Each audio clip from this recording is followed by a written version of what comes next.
Brazil's Supreme Court has agreed to open an investigation into former President Jair Bolsonaro for allegedly encouraging protests that saw government buildings being stormed by his supporters in Brasilia.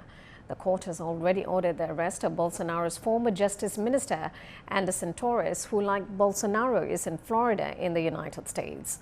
On Thursday, police found a draft decree in Torres' house that appears to be a proposal to interfere in the results of the October election. Lucrecia Franco reports. The government of President Lula da Silva has stepped up security measures in Brasilia and asked state governors to do the same as the investigations advance on who plotted Brasilia's rampage. More than 1,000 protesters have been arrested, and the judge has ordered the arrest of 2 top security officials, all linked to the assault that vandalized Brazil's Congress, Supreme Court and the presidential palace. Brazilian authorities are also targeting many of the alleged riot financiers' assets to pay for the damage. Many rioters, although with health issues, have been released, but some say they will not give up the fight to demand the overturn of the result of the October election, which they believe was rigged. Now we are going to rest and prepare ourselves for another battle, because if they think they are going to intimidate us, they are completely wrong. Claims that President Luiz Inácio Lula da Silva is taken very seriously. He believes rioters had inside help from the police and the military. What happened was a warning, a huge warning that we have to be more careful. We have to know that we won an election. We defeated Bolsonaro, but Bolsonarism is there, and it is very dangerous.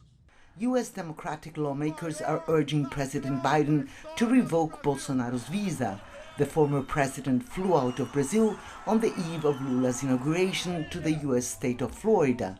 Some analysts say the events in Brazil on January 8th were similar to the attack on the U.S. Capitol in 2021. But here, Bolsonaro also called upon the military to intervene. And that was his hope. And I think that the events on Sunday here in Brasilia, in Brazil, have had this purpose to create a civil disorder situation that would justify military intervention. And the military didn't come out. On the contrary, those who took to the streets this week were thousands of Brazilians repudiating the violent riots which they say attempted to undermine Latin America's largest democracy. Although pro-Bolsonaro protests may return, many analysts believe they will probably dwindle.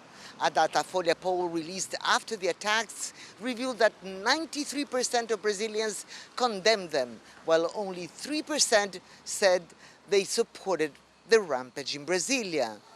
Lucrecia Franco, CGTN, Rio de Janeiro.